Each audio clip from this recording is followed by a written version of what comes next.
Hello everyone, আসসালামু আলাইকুম। আশা করি সকলে ভালো আছেন এবং সুস্থ আছেন। তো বন্ধুরা, আবারও এক মাসের যাবতীয় সার্কুলার নিয়ে আপনাদের সাথে বিস্তারিত আলোচনা করার জন্য হাজির হয়েছি। আজকে আমি বলবো জুন 2024 তারিখে যাবতীয় সার্কুলার, অর্থাৎ জুন মাসের যাবতীয় সরকারি চাকরি নিয়ে বিজ্ঞপ্তি নিয়ে আমি আলোচনা করব। এখানে যে পদগুলো নিয়ে আলোচনা করব, এখানে প্রায় অষ্টম শ্রেণী থেকে শুরু করে অষ্টম শ্রেণী এসএসসি, এইচএসসি, অনার্স ডিগ্রি পাশে আবেদন করতে পারবেন। প্রায় 15,000 পদসংখ্যা দেওয়া আছে জুন মাসের সার্কুলারে। প্রত্যেকটা সরকারি পদসংখ্যা নিয়ে আলোচনা করব। আপনারা অবশ্যই ধৈর্য সহকারে শেষ পর্যন্ত ভিডিওটি দেখার জন্য চেষ্টা করবেন। প্রিয় বন্ধুরা, জুন মাসের সার্কুলারের মধ্যে থেকে এখানে প্রথম যে সার্কুলার নিয়ে কথা বলবো সেটা হচ্ছে সমাজ সেবা অধিদপ্তর। এখানে দেখতেছেন গণপ্রজাতন্ত্রী বাংলাদেশ সরকার সমাজ সেবা অধিদপ্তরে খুব সুন্দর একটি সার্কুলার প্রকাশ পেয়েছে। এখানে একটা পদে আপনারা ইউনিয়ন ভিত্তিক আবেদন করতে পারবেন, অর্থাৎ নিজ ইউনিয়নের চাকরিটা করতে পারবেন। এখানে হয়তো 5 থেকে 7টি জেলা আবেদন করতে পারবেন না, বাদবাকি বাংলাদেশের সকল জেলা থেকে আবেদন করতে পারবেন। আবেদন করতে হলে ইন্টারমিডিয়েট পাস থাকলে হবে। যাদের বয়স 18 থেকে 30 বছর তারাই আবেদন করতে পারবেন। এখানে দেওয়া আছে গণপ্রজাতন্ত্রী বাংলাদেশ সরকার সমাজ সেবা অধিদপ্তর। এখানে 9 জুন 2024 তারিখে সার্কুলারটি প্রকাশ পেয়েছে। 0 পদে এখানে 1 নাম্বার দেওয়া আছে ক্রমিক নাম্বার 1, পদের নাম দেওয়া আছে সমাজকর্মী। এখানে পদের নাম দেওয়া আছে সমাজকর্মী, অর্থাৎ ইউনিয়ন ভিত্তিক। এখানে সমাজকর্মী ইউনিয়ন, গ্রেড দেওয়া আছে 16তম গ্রেড। 16তম গ্রেডে আপনাকে বেতন দেওয়া হবে 9,300 থেকে 22,490 টাকা। 22,490 টাকা বেতন পড়বে 16তম গ্রেডে। তো সমাজকর্মী পদে এখানে খ্যাত দেওয়া আছে স্থায়ী পদ, অর্থাৎ সরকারি স্থায়ী পদে এই সার্কুলারটি প্রকাশ পেয়েছে। পদের সংখ্যা দেওয়া আছে 209 জন। ইউনিয়ন পরিষদে এখানে 209 জন লোক নিয়োগ করা হবে। এখানে শিক্ষাগত যোগ্যতা দেওয়া আছে যে কোনো স্বীকৃত বোর্ড হইতে ন্যূনতম দ্বিতীয় বিভাগে, অর্থাৎ ইন্টারমিডিয়েট পাস তো থাকাই লাগবে, অবশ্যই দ্বিতীয় বিভাগ থাকা লাগবে। অর্থাৎ তৃতীয় বিভাগ গ্রহণযোগ্য হবে না। প্রথম বিভাগ এবং দ্বিতীয় বিভাগ আবেদন করতে পারবেন, তৃতীয় বিভাগ গ্রহণযোগ্য না। তো দ্বিতীয় বিভাগে উচ্চ মাধ্যমিক সার্টিফিকেট পাস করলে আবেদন করতে পারবেন। সমমান বলতে এখন আপনি কারিগরি মাদ্রাসা শাখা বা যে কোনো বোর্ড থেকে পাস করেন না কেন, সায়েন্স আর্টস বা যে কোনো বিভাগ থেকে পাস করেন না কেন, শুধুমাত্র আপনাকে ইন্টারমিডিয়েট পাসটা থাকা লাগবে, তাহলে আবেদন করতে পারবেন দ্বিতীয় বিভাগে। এখানে দেওয়া আছে যে সকল জেলা প্রার্থীগণ আবেদন করার প্রয়োজন নাই, অর্থাৎ যে সকল জেলা প্রার্থীগণ আবেদন করতে পারবেন না সেটা হচ্ছে রাজবাড়ী, বান্দরবান, খাগড়াছড়ি, রাঙ্গামাটি, জয়পুরহাট, গাইবান্ধা, লালমনিরহাট, ঠাকুরগাঁও, মাগুরা, ঝালকাঠি। তো এই যে 7 থেকে 8টি জেলা দেখতেছেন, এই সকল জেলায় কিন্তু আবেদন করতে পারবেন না। বাদবাকি সমস্ত জেলা থেকে আবেদন করা যাবে। যাদের বয়স 18 থেকে 30 বছর তারাই কিন্তু এই সার্কুলারে আবেদন করতে পারবেন। এখানে dss.teletalk.com.bd। তো এই ওয়েবসাইটে যে আপনাকে অনলাইনের মাধ্যমে আবেদন করতে হবে। আগামী 12 জুন থেকে আবেদনপত্র শুরু হবে এবং 18 জুলাই 12 জুন থেকে 18 জুলাই পর্যন্ত অনলাইনের মাধ্যমে আবেদন করতে পারবেন। আমি লিঙ্কটা ভিডিও ডেসক্রিপশন বোর্ডে দিয়ে দেবো। তো সরকারি চাকরি হিসেবে সমাজ সেবা অধিদপ্তরে ইউনিয়ন পর্যায়ে সমাজকর্মী হিসেবে আবেদন করতে পারবেন। প্রিয় বন্ধুরা, আমরা বলছিলাম জুন মাসের যাবতীয় সার্কুলার নিয়ে আলোচনা করব। এখানে পরবর্তী সার্কুলারে আসেন গণপ্রজাতন্ত্রী বাংলাদেশ সরকার স্বাস্থ্য ও পরিবার কল্যাণ মন্ত্রণালয়, স্বাস্থ্য, শিক্ষা ও পরিবার কল্যাণ বিভাগ। তো স্বাস্থ্য, শিক্ষা, পরিবার কল্যাণ মন্ত্রণালয় সার্কুলার প্রকাশ পেয়েছে। এখানে দেখতেছেন সর্বমোট পদের সংখ্যা দেওয়া আছে 3টা। তো 3টা পদে এখানে 3 নম্বর পদে আসেন। এখানে 3 নম্বর পদটা দেওয়া আছে অফিস সহায়ক। অফিস সহায়ক পদে এখানে 20তম গ্রেডে আপনাকে বেতনটা দেওয়া হবে 20,010 টাকা। অফিস সহায়ক পদে এখানে যাদের বয়স 18 থেকে 30 বছর তারাই আবেদন করতে পারবেন। পদ সংখ্যা দেওয়া আছে 11 জন।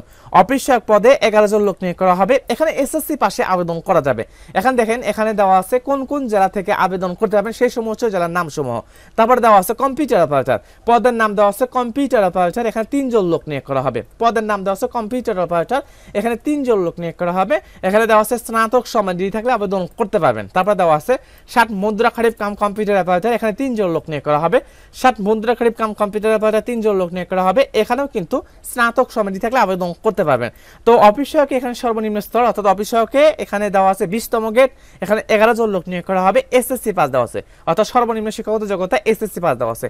আর উপরে যে 2টা পদ দেওয়া আছে, এই 2টা পদে আপনাকে স্নাতক পাস থাকা লাগবে। একটাতে কিন্তু দেওয়া আছে যে বিজ্ঞানে স্নাতক পাস থাকা লাগবে। তো কোন কোন জেলা থেকে আবেদন করতে পারবেন জেলা সমূহের নাম দেওয়া আছে। অনলাইনের মাধ্যমে আবেদন করতে হবে। যাদের বয়স 18 থেকে 30 বছর তারা আবেদন করতে পারবেন। এখানে দেওয়া আছে 6 জুন থেকে আবেদনপত্র শুরু হবে। 6 জুন থেকে এখানে 23 জুন পর্যন্ত অনলাইনের মাধ্যমে আবেদন করতে পারবেন। আবেদন করার লিঙ্কটা আমি ভিডিও ডেসক্রিপশন বক্সে দিয়ে দেব, ওখান থেকে সংগ্রহ করে আবেদন করতে পারবেন। প্রিয় বন্ধুরা, বলছিলাম জুন মাসের যাবতীয় সার্কুলার নিয়ে আপনাদের সাথে বিস্তারিত আলোচনা করব। পরবর্তী সার্কুলার আসেন। এখানে দেওয়া আছে গণপ্রজাতন্ত্রী বাংলাদেশ সরকার প্রধানমন্ত্রী কার্যালয়। প্রধানমন্ত্রী কার্যালয় নিয়ে বিজ্ঞপ্তি প্রকাশ পেয়েছে। এখানে যে পদগুলো দেওয়া আছে খুবই গুরুত্বপূর্ণ পদ। এখানে সর্বমোট 15টা পদ দেওয়া আছে। এখানে দেখেন অফিস সহায়ক দেওয়া আছে। অফিস সহায়ক পোস্টটাতে এখানে 50 জন লোক নিয়োগ করা হবে। এসএসসি পাস দেওয়া আছে। আর এখানে কিন্তু বাংলাদেশের সমস্ত জেলা থেকে, এখানে বাংলাদেশের সমস্ত সকল জেলার প্রার্থীগণ আবেদন করতে পারবেন। তো দেখেন এখানে 15 নম্বর পদে অফিস সহায়ক দেওয়া আছে 50 জন, এসএসসি পাস দেওয়া আছে। লাইব্রেরি সহকারী একজন দেওয়া আছে, ফটোগ্রাফার একজন দেওয়া আছে, অভ্যর্থনা সহকারী এখানে আপনার একজন লোক নিয়োগ করা, বিনিয়োগ সহকারী 18 জন দেওয়া আছে, অডিটরে একজন, লাইব্রেরিয়ান এখানে একজন দেওয়া আছে, মেইনটেনেন্স সহকারী এখানে একজন দেওয়া আছে, তারপর দেওয়া আছে ফোরম্যান এখানে একজন লোক নিয়োগ করা হবে, সহকারী প্রোগ্রামার একজন লোক নিয়োগ করা হবে, জনসংযোগ কর্মকর্তা এখানে একজন লোক নিয়োগ করা, হিসাব রক্ষক কর্মকর্তা একজন দেওয়া আছে, সহকারী পরিচালক দেওয়া আছে 5 জন, প্রোগ্রামার একজন, তারপর সিস্টেম অ্যানালিস্ট এখানে একজন লোক নিয়োগ করা হবে। তো গণপ্রজাতন্ত্রী বাংলাদেশ সরকার প্রধানমন্ত্রী কার্যালয় নিয়োগ বিজ্ঞপ্তি প্রকাশ পেয়েছে। এখানে বিস্তারিত দেখতে হবে।